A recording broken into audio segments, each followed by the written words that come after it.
booties for black girl nerds.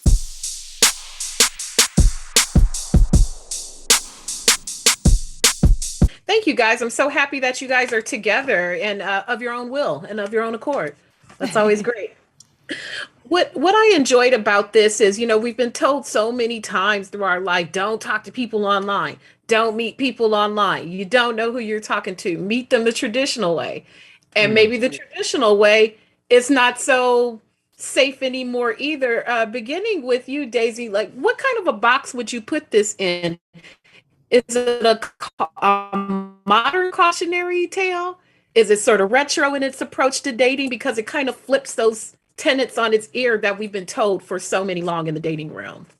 Yeah, I feel like it's a bit of both, really. Like, I mean, I think it's sort of exploring, I guess, the perils of dating just generally, and and how much you balance being open to meeting someone new, but also being aware of the risk that may come with it. And I think for Noah, I guess with this story, it goes to the absolute extreme when it comes to that risk. So, yeah. For fear is such a daunting thing. It takes so many forms. For me, fear is more jumping out at you, fear. But Sebastian, for you, your portrayal, it's very calm, it's collected and menacing. Why do you think that type of fear strikes a nerve in such a different way than the peeking out and jumping out at you from around the corner like we see with Steve?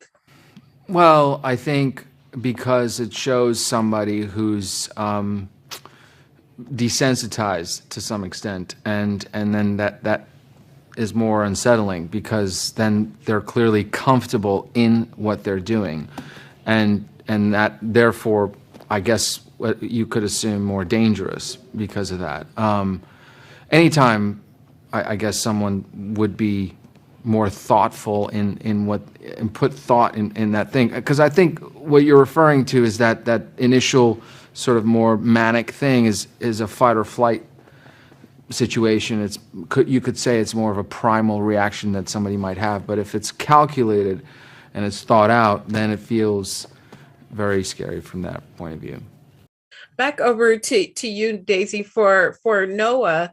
She's got some tethers to people, but largely she's out there on her own, and she's lonely and she wants companionship.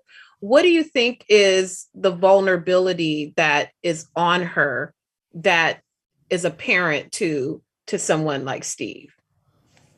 Well, I feel like, with Noah, I mean, I think, yes, when they first meet in the grocery store, I mean, I think I guess it's sort of looking back, you could say that Steve was kind of feeling it out, and when on their first date, he asked about her family, he finds out she doesn't really have, family, or she's not talking to them, and so I think, yeah, but I think also that, the interesting thing between Noah and Steve in particular is that they do actually have a genuine connection at the start, too. I think he does, they do sort of connect, and so yeah, I feel like he finds, obviously he asked the right questions to sort of find out how kind of good she sort of a kind of prey she is, I guess is the right way of saying it, but I guess underestimates the power of her friendship with Mollie, and that ultimately, yeah, he underestimates sort of how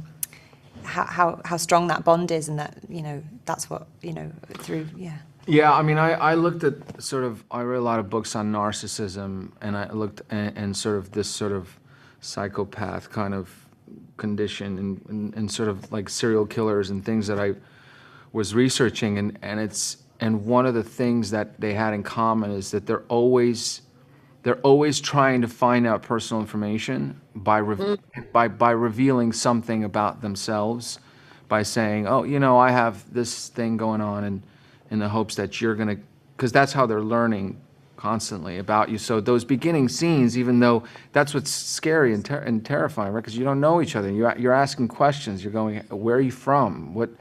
Where's your family? And then actually they're learning who's out there going to be looking for you. I mean, and so it's just that's what's unsettling, I guess, always about it to me is you can be with somebody at the bar like they are in the beginning, and it can feel so lighthearted and not know that that's being used against you later on in some way. For sure. Well, I enjoyed you both. This was right up my alley. Thank you so much for your time. I appreciate it. Great film. Thank you very much. Thank you. Thank you.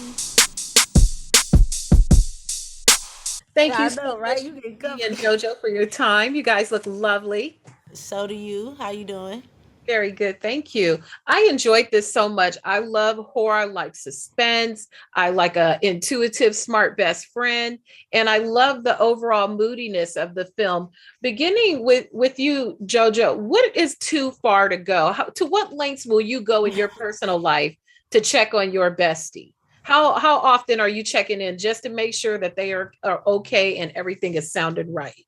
You know, I would go to those links. I have a best friend here in LA that I know for a fact without her, my life would change. So if she's not picking up her phone, I'm calling other people. I'm like, hey, I called you 2 times. Now I'm calling your boyfriend. Now I'm calling, and I'm going to figure out where you are. So I completely related to Noah and Mollie's closeness and the fact that Noah doesn't have any family. I'm sure that Mollie took a overall responsibility in that regard because it's like, if not me, who? I could absolutely relate to it. Between my friend Rashonda, my friend Monique, if something were to happen to them, I would lose it. And yeah, might pull a trigger or two. I felt it was so beautifully refreshing because we don't talk enough about these attachments that we have. They say that your friends are the family that you choose when you become adults. And I love that aspect of their friendship, that they were warm and cordial and they could say, I love you. And they were just legitimately down friends who were connected and almost like a different type of soulmate. So well done. I like that and what you Thank you. brought to that. Thank you. Um, Mimi, for you, I love the overall moodiness of the film, like the colors and just you could see like the something's coming, the storm is coming, but we don't know where, we don't know how. When you thought about the overall mood of what you wanted to present from your directorial eye, where did you start from? What was the mood for you as you prepared? I think, for me, I always start just from my gut feeling. So trying to always sort of trace back to what I felt when I read the script initially and tapping into those feelings and knowing that I needed to and wanted to portray that visually. So I think, this type of story and this type of script, if approached, in a certain way, I think there's so much there to draw from with inspiration, and those colors are already there. It's all about what's in between the lines, and so I think that I was able to just pull from the themes that were already on the page. For you, Jojo, for Molly, she was always a bright spot. Just back to that whole moodiness. I love the light when we saw Molly, like at work. It was just almost like a halo type of glow. There was such a Shout out to brightness. Pavel. And I thought about, for years they tell us, don't talk to people online, don't meet people online. You don't know who you're talking to. And this is the flip. You meet somebody in person thinking it's traditional, and it's not. So where does this land? Is this a modern dating horror story? Is it a retro? Where in the spectrum does that land? Because it's kind of flipped.